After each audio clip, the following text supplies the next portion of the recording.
Doctor Sunil Dubey और वैद्य सुभाष दुबे के द्वारा सभी तरह के यौन रोग एवं चर्म रोगों का सफल इलाज। दुबे क्लिनिक, लंगर टोली चौराहा, पटना। नमस्कार, सिटी पोस्ट के इस खास पेशकश में आपका स्वागत है। आपको पता है कि धारा 370 हटा लिया गया है जम्मू कश्मीर से। अब कोई भी वहां जाकर बस सकता है, घर जमीन खरीद सकता है और पूरे देश में मोदी सरकार के इस फैसले का स्वागत हो रहा है, लेकिन जेडीयू की तरफ से विरोध भी किया गया है। क्या है इस विरोध का मतलब, हम समझेंगे नीरज जी से। नीरज जी, 370 पर क्या स्टैंड है पार्टी का? नहीं, जेडीयू के संसदीय दल के नेता माननीय ललन बाबू ने आज पार्लियामेंट के अंदर साफ तौर पर कहा कि देश में आतंकवाद के खिलाफ प्रहार होगा तो निश्चित रूप से हम सब लोग साथ हैं। पाकिस्तान पोषित आतंकवाद एक महत्वपूर्ण विषय है।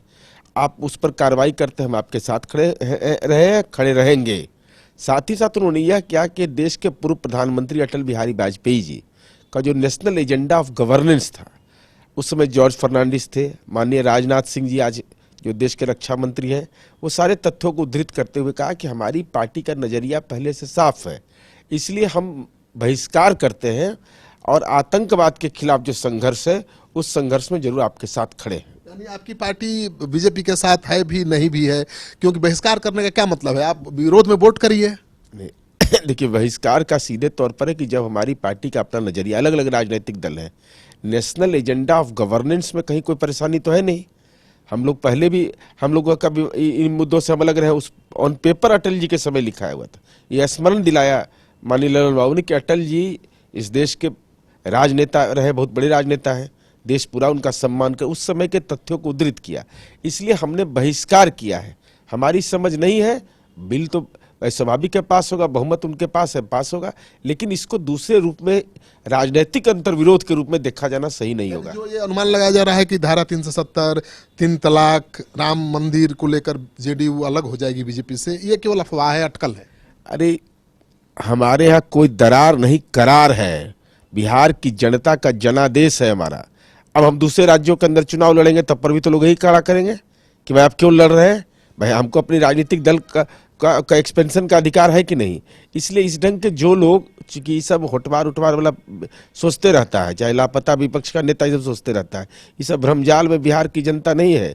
माननीय नीतीश कुमार जी के प्रति लोगों की निष्ठा है कि माननीय नीतीश कुमार जी समाज के सद्भाव के लिए जाने जाते हैं, विकास के लिए जाने जाते हैं, इसलिए कोई बेचैन रहे, एनडीए में कोई दरार नहीं है, करार है, करार। श्रीनगर जम्मू कश्मीर में 5 लाख रुपए केनाल जमीन मिल रहा है, प्लॉट उपलब्ध है, यानी 5 लाख में 2 कट्ठा जमीन। क्या पूरा देश चाहता है कि वहाँ अपना एक आशियाना हो? छोटा सा आप भी चाहेंगे कि आपका भी कुटीर हो, आश्रम हो? नहीं, देखिए, हमारे पास तो धार्मिक है, इससे हमारे पास तो 4 रूम का एक घर है, अपना पैतृक घर में, इसके अलावा घर नहीं है। हम कोई घर खरीदना नहीं चाहते, लेकिन हमारी इच्छा जरूर है कि इस देश का हर नागरिक अगर मन करे उसको कि जसीडीह में जमीन लेना है, देवघर में तो आदिवासी की जमीन है तो उसका भी कोई रास्ता निकलना चाहिए। शिमला में भी मकान हो जाए जहां जमीन किसी को खरीदने का अधिकार नहीं, गोवा में किसी को खरीदने का अधिकार नहीं है, नागालैंड के दीमापुर में कोई व्यक्ति जाकर के जमीन नहीं खरीद सकता है स्थानीय कारणों से।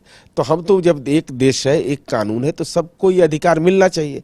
और हर व्यक्ति की ख्वाहिश होती है कि हमारा मकान वहाँ होना चाहिए, वहाँ मकान होना चाहिए, लेकिन अभी बसेगा कौन? अभी तो आज ही मीडिया में आया है कि 16 आदमी पर एक अर्धसैनिक बल और सैन्य बल है।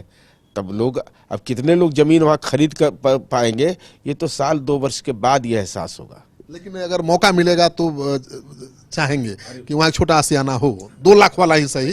कश्मीर इस देश का अंग है, कौन नहीं चाहता होगा कि हमको मकान दिल्ली में हो जाए, मुंबई में हो जाए, कश्मीर में हो जाए, लेकिन हमारी ख्वाहिश है कि देश के हर नागरिक को शिमला में भी हो, झारखंड में भी हो, नागालैंड में भी हो, अरुणाचल प्रदेश में भी हो, तो कश्मीर में भी हो। ऐसा नहीं कि गोवा में मकान खरीदने का हमको अधिकार नहीं रहे और दूसरी जगह अधिकार रहे, सब जगह समान अधिकार मिलना चाहिए। तो आपने सुन लिया, नीरज जी ने बहुत बड़ी बात कह दी है कि गोवा में अगर किसी को, बाहरी आदमी को जमीन और घर खरीदने का अधिकार नहीं है तो भला गुलमर्ग में कैसे हो सकता है? अगर हो तो हर जगह हो, गुलमर्ग में भी घर खरीदने का अधिकार हो, गोवा में भी हो, नागालैंड में भी हो, आदिवासी की जमीन खरीदने का भी अधिकार हो देवघर में, जहाँ बाबा धाम है। तो बड़े धार्मिक हैं, तो देवघर इनके ध्यान में आ गया है।